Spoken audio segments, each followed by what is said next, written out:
Wardrobe തുറന്ന് മഞ്ഞ നിറത്തിലുള്ള സാരി കയ്യിലെടുക്കുമ്പോൾ അവളുടെ മുഖത്ത് നാണത്തിൽ കുതിർന്നൊരു പുഞ്ചിരി വിരിഞ്ഞു.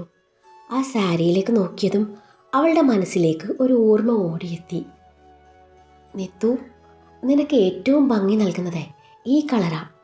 ഈ സാരി ഉടുത്ത് നീ എൻ്റെ മുന്നിൽ വന്നാൽ പിന്നെ എനിക്ക് വേറെ ഒന്നും കാണാൻ പറ്റില്ല.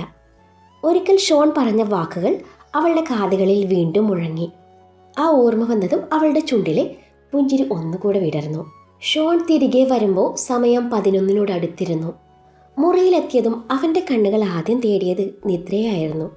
ബാൽക്കണിയിലേക്കുള്ള ഗ്ലാസ് വാതിലിനരികെ നിന്നുകൊണ്ട് പുറത്തേക്കുള്ള രാത്രി കാഴ്ച നോക്കുകയാണവൾ. താൻ അവൾക്ക് വേണ്ടി ഏറെ ആഗ്രഹിച്ചു വാങ്ങിച്ച ആ മഞ്ഞ നിറത്തിലുള്ള സാരിയിൽ അവളെ കണ്ട നിമിഷം അവൻ്റെ കാലുകൾ അവിടെ തന്നെ നിശ്ചലമായി. അല്പനേരം അവനൊന്നും പറയാതെ അവളെ തന്നെ നോക്കി നിന്നു. പുറത്തുനിന്ന് വീശിയെത്തുന്ന ഇളങ്കാറ്റിൽ അവളുടെ മുടിയിഴകൾ മുഖത്തേക്ക് പാറി വീഴുന്നുണ്ടായിരുന്നു.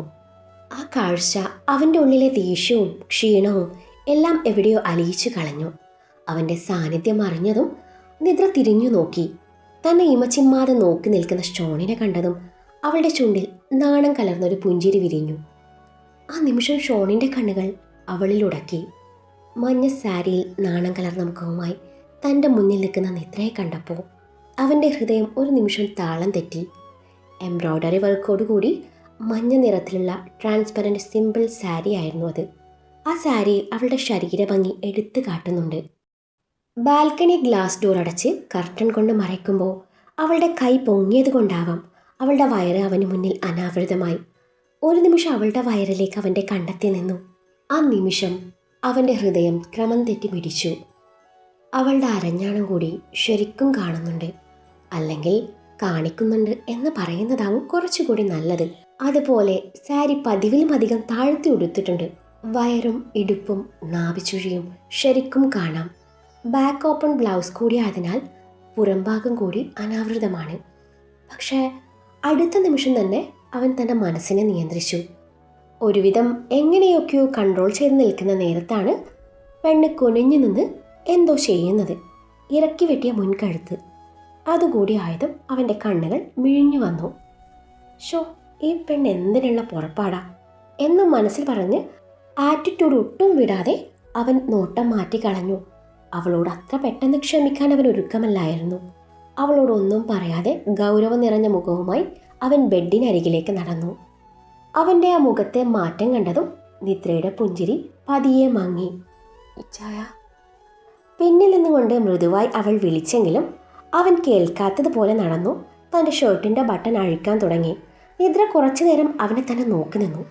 ശേഷം അവൾ അവൻ്റെ അരികിലേക്ക് നടന്നു. ഇപ്പോഴും എന്നോട് ദേഷ്യ? പിന്നിലൂടെ വന്ന് അവനെ ഇറുകെ പുണർന്നുകൊണ്ട് അവൾ ചോദിച്ചു. അവളുടെ ശബ്ദത്തിൽ നിറഞ്ഞു നിന്നിരുന്ന സങ്കടം ഷോണിൻ്റെ കാതുകളിൽ പതിഞ്ഞെങ്കിലും അവൻ അവളെ നോക്കിയതേയില്ല. അവളുടെ കൈയെടുത്ത് മാറ്റി തൻ്റെ പ്രവൃത്തി തുടർന്നതും അവൾ അവൻ്റെ മുന്നിൽ കയറി നിന്നു. ആ നിമിഷം ഷോണിൻ്റെ കണ്ണുകൾ അവളിൽ ഉടക്കി. മഞ്ഞ സാരിയിൽ നാണം കലർന്ന മുഖവുമായി തൻ്റെ മുന്നിൽ നിൽക്കുന്ന നിദ്രയെ കണ്ടപ്പോൾ അവൻ്റെ ഹൃദയം ഒരു നിമിഷം താളം തെറ്റി. ശരിക്കും ആ സാരിയിൽ അവൾ അത്രത്തോളം സുന്ദരിയായിരുന്നു. അങ്ങോട്ട് മാറി നിൽക്ക്, അവൻ കൃത്രിമ ദേഷ്യത്തോടെ പറഞ്ഞു. മാറില്ല. ഉടനെ മറുപടി വന്നു. ഇച്ചായൻ എത്ര ദേഷ്യപ്പെട്ടാലും ഇന്ന് ഞാൻ മാറി നിൽക്കില്ല. ഷോൺ അവളെ ഒന്ന് തുറിച്ചു നോക്കി. ഷർട്ട് ഞാൻ അഴിച്ചു തരാം, നിദ്ര അവനോട് ഒട്ടിച്ചേർന്നുകൊണ്ട് പറഞ്ഞു. അന്നേരത്ത് അവളുടെ സാമീപ്യം അവന് വേണ്ടെന്ന് വെക്കാൻ തോന്നിയില്ല. അവളിൽ നിന്നും വമിക്കുന്ന ഗന്ധം അതവനെ മത്ത് പിടിപ്പിച്ചു. അവളുടെ വിരലുകൾ ഷർട്ടിൻ്റെ ബട്ടണുകളിൽ അമർന്നു. ഷോൺ അവളുടെ കൈകളിലേക്കൊന്ന് നോക്കി, പിന്നെ മുഖത്തേക്കും. ആ നിമിഷം എതിർക്കാനാവാത്ത വിധത്തിൽ അവൻ അവളിൽ അടിമപ്പെട്ടു പോയിരുന്നു. ഷർട്ടിൻ്റെ ബട്ടൺസ് ഓരോന്നായി അഴിച്ചു മാറ്റുമ്പോൾ അവളുടെ ചുടുനിശ്വാസം അവൻ്റെ കഴുത്തിൽ തട്ടുന്നുണ്ടായിരുന്നു. ആ നിമിഷം അവൻ തൻ്റെ കണ്ണുകൾ പതിയെ അടച്ചു. നിദ്ര അവനിൽ നിന്നും ഷർട്ട് പൂർണ്ണമായും അഴിച്ചെടുത്തു. അവനിപ്പോൾ ബനിയനും പാൻറ്റും ധരിച്ചിട്ടാണുള്ളത്. അവൻ്റെ ആ രോമാവൃതമായ നെഞ്ചിലൂടെ അവൾ പതിയെ വിരലോടിച്ചു. അവിടെ മൃദുവായി ചുംബിച്ചു. അവളുടെ ആ സ്പർശം അവൻ്റെ നെഞ്ചിടിപ്പിൻ്റെ വേഗത ഇരട്ടിപ്പിച്ചു. ഒന്ന് കണ്ണടച്ചു തുറന്നു അവളിൽ നിന്നും അകന്നു മാറി മുന്നോട്ട് നടക്കാൻ ഒരുങ്ങിയതും പിന്നെയും അവൾ അവൻ്റെ പിന്നിൽ നിന്ന് ഇറകെ പുണർന്നു. ആ നിമിഷം താൻ അവളുടെ മുന്നിൽ മുട്ടുമടക്കുമെന്ന് അവന് തോന്നിപ്പോയി. അത്രമേൽ പ്രണയാർദ്രമായിരുന്നു ആ ആലിംഗനം. അവളിലെ ശരീരത്തിൻ്റെ ചെറുചൂട് അവൻ്റെ സിരകളിലേക്ക് പടർന്നു കയറി.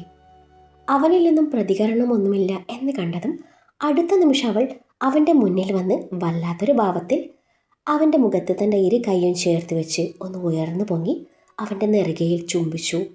അവളുടെ ആ നനുത്ത ചുണ്ടുകൾ തൻ്റെ നെറ്റിയിൽ അമർന്ന നിമിഷം അവൻ്റെ കണ്ണുകൾ താനെ അടഞ്ഞു. ഷോണിൻ്റെ ഹൃദയം വേദനയോടെ വിറച്ചു. അത് വെറും ഒരു പ്രണയ ചുംബനം മാത്രമായിരുന്നില്ല. ക്ഷമയുടെ, കാത്തിരിപ്പിൻ്റെ, അവനെ നഷ്ടപ്പെടുത്താൻ ആഗ്രഹിക്കാത്ത ഒരു ഹൃദയത്തിൻ്റെ നിശബ്ദമായ അപേക്ഷയായിരുന്നു.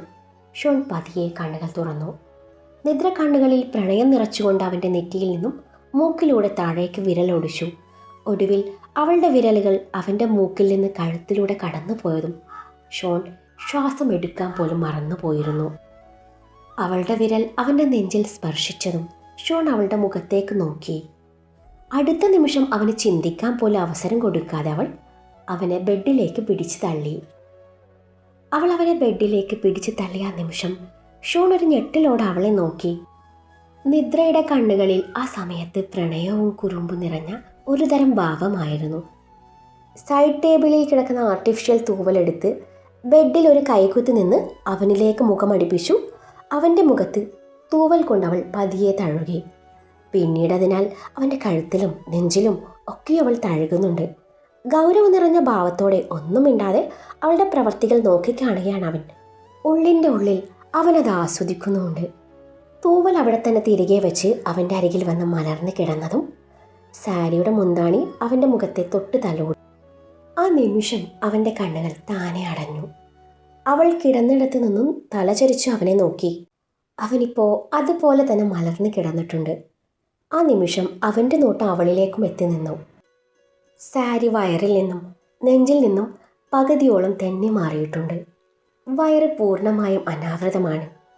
അരഞ്ഞാണം ചുഴിക്കൊത്ത നടുവിൽ പറ്റിച്ചേർന്ന് കിടന്നിട്ടുണ്ട്.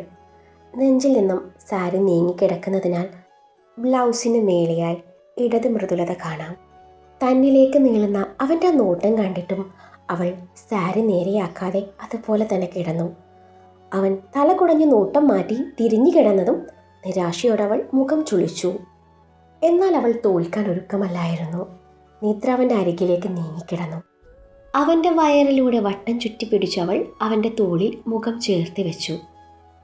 ഇച്ഛായ, അവൻ്റെ കാതിൻ തുമ്പ് പതിയെ കടിച്ചുകൊണ്ട് വിളിച്ചു. അവളുടെ ശബ്ദം പതിവിലും നേർത്തിരുന്നു. ഷോൺ ഒന്നും വേണ്ടാതെ കണ്ണുകൾ അടച്ചു തന്നെ കിടന്നു. അവളുടെ സാമീപ്യം മനസ്സിനെ തളർത്തുന്നുണ്ടെങ്കിലും അവൻ സ്വയം നിയന്ത്രിക്കാൻ ശ്രമിക്കുകയായിരുന്നു. അവൻ തിരിഞ്ഞു നോക്കുന്നില്ലെന്ന് കണ്ടതും അവൾ അവൻ്റെ മേലെ കൂടി അവനെ മറികടന്ന് അവന് അഭിമുഖമായി കിടന്നു.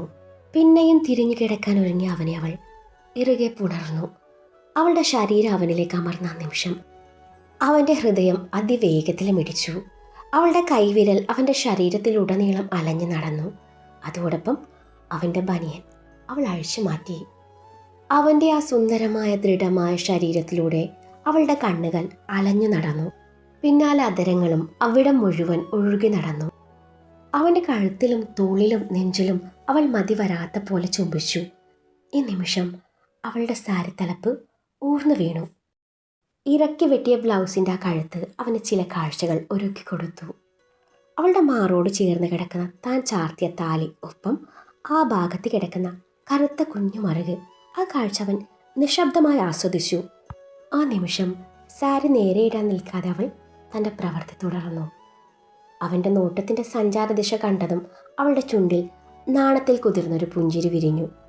അവളുടെ അതരങ്ങൾ ദിശ മാറി സഞ്ചരിച്ചു. പുതിയ തീരം തേടി തുടങ്ങിയതും ഇത്രയും നേരം ശ്വാസം അടക്കി പിടിച്ചു നിന്നിരുന്ന അവൻ തൻ്റെ കയ്യിൽ നിന്ന് പോകുമെന്ന് കരുതി അവളെ തൻ്റെ മേലെ നിന്ന് അടർത്തി മാറ്റി ബെഡിലേക്ക് തള്ളിയിട്ടു.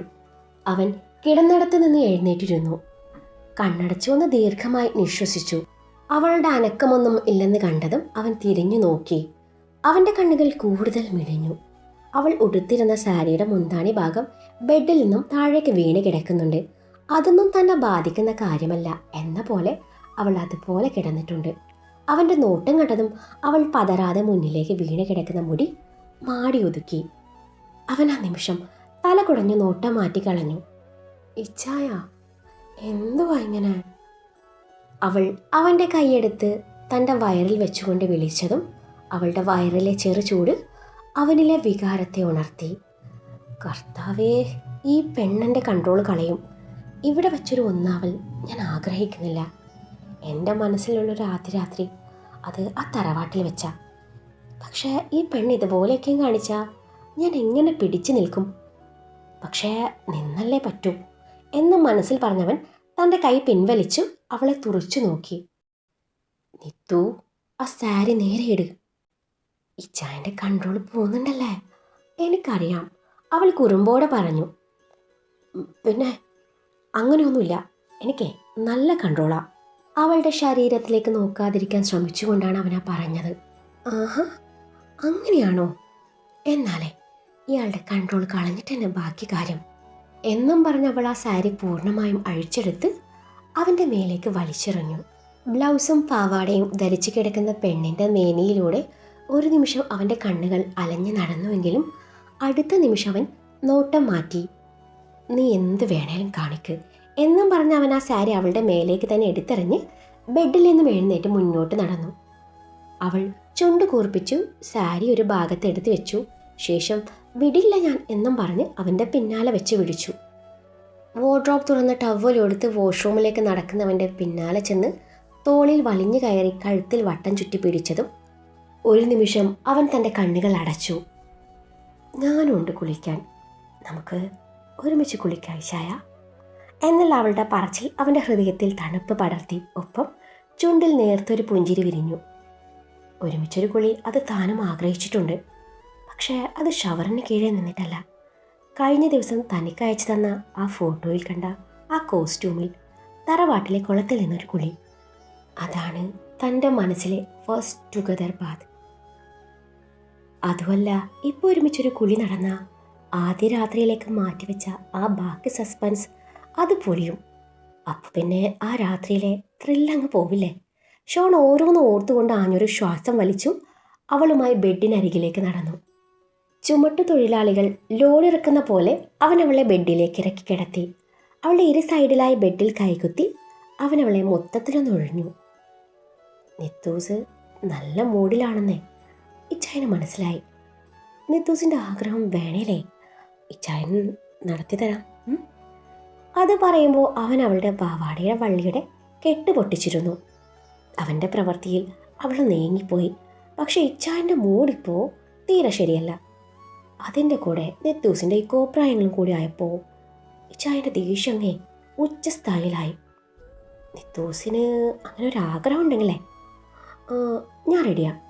പക്ഷേ ഞാൻ എന്തൊക്കെയാ ചെയ്യുക എന്നേ എനിക്ക് പോലും അറിയില്ല. പൊന്നുമോളെ, അത് താങ്ങത്തില്ല. താക്കിയതുപോലെ അവളുടെ മുഖത്തേക്ക് നോക്കിക്കൊണ്ട് അവനത് പറയവേ അവൾ ഉമിനീരിറക്കി. അവളുടെ അന്നേരത്തെ മുഖഭാവം കണ്ട് ചിരി കടിച്ചു പിടിച്ചവൻ അവളിൽ നിന്നും അകന്നു മാറി മുന്നോട്ട് നടന്നു. അവൻ്റെ പോക്ക് കണ്ട് അവൾ ആശ്വാസത്തോടെ നെഞ്ചിൽ കൈവച്ചു. 2 സ്റ്റെപ്പ് നടന്നവൻ ഒന്ന് തിരിഞ്ഞു നോക്കി. അവൾ അതേ പൊസിഷനിൽ നെഞ്ചിൽ കൈവച്ച് കണ്ണടച്ച് കിടന്നിട്ടുണ്ട്. കുറുമ്പ് നിറഞ്ഞ ചിരിയോടെ തിരികെ അവളുടെ അരികിൽ വന്ന് അവളുടെ പാവാടയുടെ തുമ്പിൽ പിടുത്തമിട്ടു. അവൻ്റെ കൈ പാവാടയുടെ തുമ്പിൽ തട്ടിയതും നിദ്ര ഞെട്ടലോടെ കണ്ണു തുറന്നു. അവൾ ഭയവും നാണവും കലർന്നൊരു സ്വരത്തിൽ വിളിച്ചു. അവൾക്ക് നേരെ പുരികം പൊക്കി പാവാടയുടെ അരികിൽ പിടിച്ചു ചെറുതായി വലിച്ചതും പാവാട കൂട്ടിപ്പിടിച്ചു. വേണ്ട, അവൾ എങ്ങനെയൊക്കെയോ പറഞ്ഞൊപ്പിച്ചു. കണ്ണുകൾ കൊണ്ട് കെഞ്ചുന്ന പെണ്ണിനെ കണ്ടവൻ ചിരി കടിച്ചു പിടിച്ചു തൻ്റെ പിടി വിട്ടു മുന്നോട്ട് നടന്നു. ആ ഡ്രസ്സ് മാറി ഇതിട്ടിട്ടെ പെട്ടെന്ന് കിടന്നുറങ്ങാൻ നോക്ക്. വാർഡ്രോബിൽ നിന്നും ഒരു നൈറ്റി എടുത്ത് അവളുടെ മേലേക്ക് എറിഞ്ഞുകൊണ്ട് പറഞ്ഞു. അവൻ വാഷ്റൂമിലേക്ക് പോയതും അവൾ നെഞ്ചിൽ കൈവച്ച് ദീർഘമായി ഒന്ന് നിശ്വസിച്ചു. അവൻ വാഷ്റൂമിൽ കയറി വാതിലടച്ചതും അവൾ ഡ്രസ്സ് മാറി മൂടി പുതച്ച് കിടന്നു. കുളി കഴിഞ്ഞിറങ്ങിയ ഷോൺ കാണുന്നത് തലവഴി പുതച്ച് കിടക്കുന്ന നിദ്രയെയും. അവളുടെ കിടത്തം കണ്ട് അവന് ചിരി വന്നു. അവൻ കണ്ണാടിയുടെ മുന്നിൽ നിന്ന് തല തുടയ്ക്കുമ്പോൾ അവൻ്റെ മനസ്സിലൂടെ കടന്നു പോയത് നിദ്രയുടെ ആ റൊമാൻറ്റിക് പെർഫോമൻസ് ആയിരുന്നു. ഏറെ പിടിച്ച് നിന്നെങ്കിൽ അവനത് ആസ്വദിച്ചിരുന്നു. അവൻ്റെ ചുണ്ടിൽ നേരത്തൊരു പുഞ്ചിരി വിരിഞ്ഞു. അവൻ ഡ്രസ്സ് മാറി ടവൽ ഹുക്കിൽ വിരിച്ചു. ഈ നിമിഷം പുതപ്പ് മാറ്റി ഇടം കണ്ടിട്ട് നോക്കിയ നിദ്ര അതിലും വേഗത്തിൽ പുതപ്പ് കൊണ്ട് തൻ്റെ കണ്ണ് മൂടി. അയ്യേ, നാണമില്ലാത്ത മനുഷ്യൻ, ഒന്നുമില്ലേലും ഞാനിവിടെ കിടക്കുന്ന ബോധം വേണ്ടേ? ചൂ, ഇനി എനിക്ക് ഉറക്കം വരുമെന്ന് തോന്നുന്നില്ല. പുതപ്പിനുള്ളിൽ നിന്നുകൊണ്ട് നിദ്ര മുറുമുറുത്തു. ഓരോന്ന് ഓർത്തു കൊണ്ടിരിക്കുന്നതിനിടയിലാണ് ഷോൺ പുതപ്പിനുള്ളിലേക്ക് നുഴഞ്ഞു കയറുന്നത്. പുതപ്പിനുള്ളിൽ കൂടി കണ്ണു തുറന്ന് നഖം കടിച്ചു ചിന്തിക്കുന്ന നിദ്രയെ ഷോൺ കാണുന്നത്. അവനെ കണ്ടത് അവൾ കണ്ണടച്ച് ഉറക്കം നടിച്ചു കിടന്നു. നിത്തൂസ്, നിന്റെ ആ ഒളിഞ്ഞ നോട്ടം ഞാൻ കണ്ണാടിയിൽ കൂടി കണ്ടിരുന്നു. അവളുടെ കാതോരം അവനത് പറഞ്ഞതും അവൾ കണ്ണു തുറന്ന് അവനെ നോക്കി. അവളുടെ മുഖത്ത് നാണവും ചമ്മലും ഒക്കെയും കാണാം. എനിക്കില്ലാത്ത നാണം നിനക്കെന്തിനാ പെണ്ണെ? ഞാൻ നിന്റെയല്ലേ, നീ എൻ്റെയും. നമുക്കിടയിൽ ഇനിയൊരു മറയുടെ ആവശ്യമുണ്ടോ? പിന്നെ നീ ആ നേരത്തെ ഒളിഞ്ഞു നോക്കൂന്നും ഞാൻ കരുതിയിരുന്നില്ല. അവൻ്റെ വാക്കുകളിൽ കുറുമ്പ് നിറഞ്ഞിരുന്നു. അത് പിന്നെ ഞാൻ അറിയാതെ ആണെങ്കിലും അറിഞ്ഞിട്ടാണെങ്കിലും എനിക്ക് ഒരു കുഴപ്പമില്ല എന്നും പറഞ്ഞ് അവളെ വലിച്ച് തൻ്റെ നെഞ്ചിലേക്കിടുമ്പോൾ അവളുടെ നെഞ്ചിടിപ്പിൻ്റെ ആഴം ഒന്നുകൂടെ കൂടി. നാളെ രാവിലെ നമ്മൾ ഇവിടുന്ന് പോവും. എവിടേക്കാണെന്ന് പോകുന്നേ ഇവിടെ ആരോടും പറയണ്ട. പപ്പയോട് ഞാൻ പറഞ്ഞിട്ടുണ്ട്. ബാക്കിയുള്ളവരോടെ അവിടെ എത്തിയിട്ട് പറയാം. വല്ല ഉഗാണ്ടയിലാണെന്ന് പറയാം. ഇല്ലെങ്കിലേ ചിലർ തപ്പി പിടിച്ച് അങ്ങോട്ട് വരും. അതും പറഞ്ഞവൻ അവളുടെ കവിളിൽ അമർത്തി ചുംബിച്ചു. കുറച്ച് നാള് ആരും വേണ്ട, ഞാനും നീയും മാത്രം മതി. അവളുടെ മുഖത്തേക്ക് വീണ് കിടക്കുന്ന മുടി ഒതുക്കി വെച്ചുകൊണ്ട് പറയാവേ അവൾ അവനെ ഇമച്ചിമ്മാതെ നോക്കി നിന്നു. ഇരുവരും പരസ്പരം കുറച്ചു നേരം കണ്ണുകളിലേക്ക് തന്നെ നോക്കി നിന്നു. അതിനിടയിൽ അവൾ എപ്പോഴും ഉറങ്ങിയിരുന്നു. അവൾ ഉറങ്ങിപ്പോയെന്ന് മനസ്സിലായപ്പോൾ ഷോൺ അവളുടെ നെറ്റിയിൽ പതിയെ മുത്തം നൽകി. വൈകാതെ അവൻ ഉറക്കത്തിലേക്ക് വഴുതി വീണു. പിറ്റേന്ന് രാവിലെ ഷോണും നിദ്രയും ഹോസ്പിറ്റലിലേക്കാണെന്ന് പറഞ്ഞ് ഇറങ്ങാനൊരുങ്ങി. അന്നേരം അതിനെന്തിനാ നിദ്ര എന്ന ചോദ്യം സാറയിൽ നിന്നുയർന്നു. നിദ്രക്ക് വയ്യ, അവളെ ഒന്ന് ഡോക്ടറെ കാണിക്കണം. ഷോണിൻ്റെ മറുപടി അതായിരുന്നു. നിദ്രയെ പെട്ടെന്ന് തിരിച്ചു കൊണ്ടാക്കിയേക്കണം. എനിക്കും നിന്റെ പപ്പയ്ക്കും ഒരു കല്യാണത്തിന് പോകാനുണ്ട്. ഇവിടെ വല്യമ്മച്ചുണ്ട്, അതാരും മറക്കണ്ട, സാറ പറഞ്ഞു. ഇവിടെ ലിയയും അവളുടെ ചേച്ചിയൊക്കെ ഉണ്ടല്ലോ, വല്യമ്മച്ചിയുടെ കാര്യം അവർ നോക്കില്ലേ എന്നും പറഞ്ഞ് ഷോൺ പുറത്തേക്ക് നടന്നതും സാറ ദേഷ്യത്തോടെ അടുക്കളയിലേക്ക് നടന്നു. നിദ്ര ലിയോട് യാത്ര പറഞ്ഞതും ലിയ വലിയ താല്പര്യമില്ലാത്ത മട്ടിൽ ഒന്ന് മൂളി തൻ്റെ മുറിയിലേക്ക് നടന്നു. ലിനി അവളുടെ മനസ്സിൽ എന്തൊക്കെയോ വിഷം കുത്തി നിറച്ചിരുന്നു. അവരൊക്കെ പോയതും ലിനി നിദ്രയുടെ അരികിലേക്ക് നടന്നു. അതെ, ഞാനിവിടുത്തെ ഗസ്റ്റാണ്, അല്ലാതെ ഹോം ന്യൂസ് അല്ല. പിന്നെ ലിയക്ക് വല്യമ്മച്ചിയുടെ കാര്യം നോക്കാനൊന്നും പറ്റില്ല. അവൾക്കേ അത് പരിചയവുമില്ല. അല്ല, നിന്നെ കണ്ടിട്ടേ അസുഖമുള്ളതായിട്ടൊന്നും തോന്നുന്നില്ലല്ലോ. ലിനിയായിരുന്നു അത് പറഞ്ഞത്. അത് പിന്നെ എനിക്ക് ചേച്ചി കരുതുന്ന പോലെയുള്ള അസുഖമൊന്നും അല്ല ഉള്ളത്, നിദ്ര മറുപടി പറഞ്ഞു. പിന്നെ എന്താ അസുഖമുള്ളേ? അത് പിന്നെ അതെങ്ങനെയാ ഞാൻ ചേച്ചിയോട് പറയാ? എനിക്ക് നാണാ. നഖം കടിച്ചുകൊണ്ട് നിദ്ര അത് പറഞ്ഞതും ലിനി സംശയത്തോടെ അവളെ നോക്കി. അത് പിന്നെ ഇവിടെ ജൂനിയർ ഷോൺ വരവറിയിച്ചിട്ടുണ്ട്. തൻ്റെ വയറിൽ തടവിക്കൊണ്ട് നിദ്ര നാണത്തോടെ പറഞ്ഞു. അതിന് നിങ്ങളുടെ കല്യാണം കഴിഞ്ഞിട്ട് 2 ആഴ്ച കഴിഞ്ഞതല്ലേ ഉള്ളൂ. അതിനിടയിൽ നിനക്ക് ദിവ്യഗർഭമായോ? ഷോ, ഈ ചേച്ചിയുടെ ഒരു കാര്യം. അതെ, ഇച്ചായനും ഞാനും പ്രണയത്തിലായിട്ടെ 2 വർഷത്തിലേറെയായി. ചേച്ചി ഇച്ചായനെ പ്രപ്പോസ് ചെയ്യുന്നതിന് മുന്നേ ഇച്ചായൻ എന്നോട് ഇഷ്ടം പറഞ്ഞിരുന്നു. എൻ്റെ സൗന്ദര്യം, സ്മാർട്ട്നെസ്, ക്യൂട്ട്നെസ്, പിന്നെ എൻ്റെ ഈ സ്വഭാവ മഹിമ അത് പിന്നെ എടുത്ത് പറയണമല്ലോ. അതൊക്കെ കണ്ട് പുള്ളി എന്നെ ഇങ്ങോട്ട് വന്ന് പ്രപ്പോസ് ചെയ്തതാ. ആ പ്രപ്പോസ് ചെയ്ത സ്റ്റൈൽ ഉണ്ടല്ലോ എൻ്റെ പൊന്നു ചേച്ചി. എൻ്റെ രോമങ്ങടി എഴുന്നേറ്റ് പഞ്ചായത്ത് വഴി 2 റൗണ്ട് ഓടി എന്ന് വേണം പറയാൻ. അത് കഴിഞ്ഞ് ഇടയ്ക്കിടെ ഇച്ചായൻ എന്നെയും കൂട്ടി ഔട്ടിങ്ങിനും പോവായിരുന്നു. ഷോ, അതൊക്കെയും ഒരു കാലം. അന്നൊരു മഴയുള്ള ദിവസമായിരുന്നു. ഞങ്ങളുടെ വിവാഹം ഉറപ്പിച്ച ശേഷം എന്നെയും കൊണ്ട് ഇച്ചായന് പുറത്ത് പോയതാ. ബുള്ളറ്റിലായിരുന്നു യാത്ര. ഇച്ചായനോട് ഒട്ടിച്ചേർന്ന് കെട്ടിപ്പിടിച്ച് ബുള്ളറ്റിലിരിക്കുമ്പോൾ എൻ്റെ പൊന്നു ചേച്ചി എന്നാ ഫീലാണെന്നോ. അന്ന് ശക്തമായ മഴ കാരണം ഞങ്ങൾക്ക് ഒരു റിസോർട്ടിൽ കയറേണ്ടി വന്നു. പിന്നെ അവിടെ ഇരുന്ന് ഒരുപാട് നേരം സംസാരിച്ചു. ഭാവിയെക്കുറിച്ചും ഞങ്ങളുടെ കുഞ്ഞുങ്ങളെക്കുറിച്ചും കല്യാണത്തിന് ശേഷമുള്ള ജീവിതത്തെക്കുറിച്ചൊക്കെ. നിദ്ര വലിയ ഗൗരവത്തോടെ പറഞ്ഞതും ലിനി അവളെ കണ്ണു വീഴ്ച നോക്കി. അതൊക്കെ ശരി, അതിനും ഈ ഗർഭത്തിനും തമ്മിൽ എന്താ ബന്ധം? അതാണ് ചേച്ചി ഞാൻ പറഞ്ഞു വരുന്നേ. സ്നേഹം കൂടുതലായ ചിലപ്പോൾ ഇങ്ങനെയൊക്കെ സംഭവിക്കാം. ഞാൻ എതിർക്കാൻ നോക്കിയതാ, പക്ഷേ ഇച്ചാൻ്റെ കുറുമ്പിന് മുന്നിൽ അവസാനം ഞാൻ തോറ്റു കൊടുത്തു. ഷോ, എന്തൊക്കെയാണ് കാട്ടിയത് കള്ളൻ. ലിനിയെ ഇടം കണ്ടിട്ട് നോക്കി നിദ്ര ഇത് പറഞ്ഞു. അന്നേരം ലിനിയുടെ മുഖത്ത് എന്തൊക്കെയോ ഭാവങ്ങൾ മിന്നി മറഞ്ഞു. ചേച്ചി ഇവിടെ എന്തുദ്ദേശത്തിലാവെന്ന് താമസിക്കുന്നത് എന്നൊന്നും എനിക്കറിയില്ല. പക്ഷേ എൻ്റെ കൊച്ചിൻ്റെ അച്ഛന് നേരെയുള്ള ചേച്ചിയുടെ ആ നേരത്തെയുള്ള നോട്ടം ഞാൻ കണ്ടതാ. ഇനിയിപ്പോ അങ്ങനെ വല്ല ഉദ്ദേശവും മനസ്സിലുണ്ടെങ്കിലേ നടക്കില്ല എൻ്റെ ചേച്ചി. ചേച്ചിയെ പെട്ടിയും കിടക്കെടുത്ത് പെട്ടെന്ന് സ്ഥലം വിട്ടോ. ചേച്ചിക്ക് എന്നെ ശരിക്കും അറിയാഞ്ഞിട്ടാ. ഈ കാണുന്ന പോലെ ഒന്നുമല്ല ഞാൻ. ഇതിൽ പെശക. വെട്ടൊന്ന് മുറി രണ്ട്, അതാണ് എൻ്റെ പ്രകൃതം. നിദ്ര അത് പറഞ്ഞതും ലിനി നേരിയ ഭയത്തോടെ അവളെ നോക്കി. നിദ്ര. ഡോറിനരികിൽ നിന്നും ഷോണിൻ്റെ വിളി വന്നു. ദേ വാവയുടെ പപ്പ വിളിക്കുന്നു, നമുക്ക് പോവാം വാവേ. നിദ്ര ലിനിക്ക് കേൾക്കാൻ പാകത്തിൽ വയറ് തലോടിക്കൊണ്ട് പറഞ്ഞു. അതെ, ഇനി ചേച്ചിയെ ഇതാരോടും പറയാൻ നിൽക്കണ്ട. അടുത്ത മാസം ഞങ്ങൾ എന്നെ പറഞ്ഞോളാം. അതും പറഞ്ഞ് നിദ്ര ദ വരുന്നിച്ചായ എന്നും പറഞ്ഞ് പുറത്തേക്ക് ഓടി. ലിനി ദേഷ്യത്തോടെ അവളുടെ പോക്ക് നോക്കി നിന്നു. നിദ്ര ഓടല്ലേ പതുക്കെ എന്നുള്ള ഷോണിൻ്റെ അന്നേരത്തെ പറച്ചിൽ കേട്ട് നിദ്ര എന്താ അയാൾ ഇങ്ങനെ പറയുന്നത് എന്ന പോലെ അവനെ വല്ലാത്ത ഭാവത്തിൽ നോക്കി. ചിലപ്പോൾ ഞാൻ വീഴുമെന്ന് കരുതി പറഞ്ഞതാവും എന്ന് കരുതി അവൾ അവനെ നോക്കി ചിരിച്ചു. ഷോണിൻ്റെ കെയറിങ് കണ്ട് വാദിക്കാൻ നിൽക്കുന്ന ലിനിയുടെ മുഖം ഇരുണ്ടു. ഷോൺ നിദ്രയെ ചേർത്ത് പിടിച്ച് വണ്ടിയുടെ അരികിലേക്ക് നടന്നു. കോ ഡ്രൈവിംഗ് സീറ്റിൻ്റെ ഡോർ തുറന്ന് അവളെ ഇരുത്തി ഡോർ തിരിച്ചടച്ചു തിരികെ ഡ്രൈവിംഗ് സീറ്റിലിരുന്ന് വണ്ടി മുന്നോട്ടെടുത്തു. ലിനി അസൂയോടെ അവരുടെ പോക്ക് നോക്കി നിന്നു. വണ്ടി മുന്നോട്ട് പോകും തോറും നിദ്ര പുറം കാഴ്ചകളിൽ കണ്ണു നട്ടിരുന്നു. ഡ്രൈവിങ്ങിനിടയിലും ഷോണിൻ്റെ കണ്ണുകൾ അവളെ തേടിയെത്തി. നമ്മുടെ ജൂനിയർ എന്ത് പറയുന്നു എന്നുള്ള അവൻ്റെ ആ ചോദ്യം കേട്ട് നിദ്ര സംശയത്തോടെ അവനെ നോക്കി. അന്ന് ആ മഴയത്തെ ഞാൻ നിന്നെ എന്ത് ചെയ്തു എന്നാ പറഞ്ഞ്? അവൻ്റെ ആ പറച്ചിൽ കൂടി ആയതും നിദ്ര അവനിൽ നിന്നും മുഖം വെട്ടിച്ചു, നാക്ക് കടിച്ചു. ഷോൺ ചെറുചിരിയാലെ തൻ്റെ ഇടത് കൈ കൊണ്ട് അവളുടെ വലത് കൈ കോർത്ത് വെച്ചതും അവൾ നാണത്തോടെ അവനിലേക്ക് മുഖം തിരിച്ചു.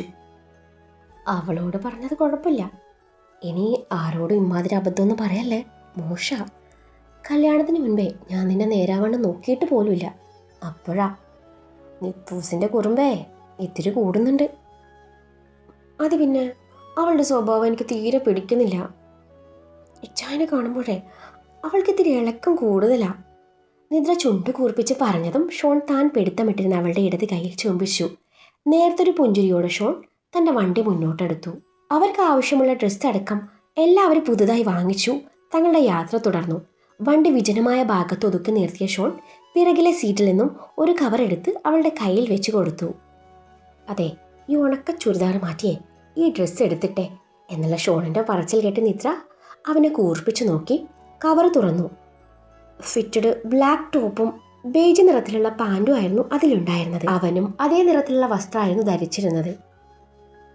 ഞാനിത് എവിടെ നിന്ന് മാറും? നിദ്ര സംശയത്തോടെ അവനെ നോക്കിക്കൊണ്ട് പറഞ്ഞു. ഇവിടെ ഇപ്പം ആരുമില്ല, അതിന് പുറമെ വണ്ടിയിൽ കൂളിംഗ് ഉണ്ട്. പുറത്തുനിന്ന് നോക്കി ആരും ഒന്നും കാണില്ല. പെട്ടെന്ന് മാറിക്കോ, സമയം പോകുന്നു. അപ്പോൾ നിങ്ങൾ കാണില്ലേ?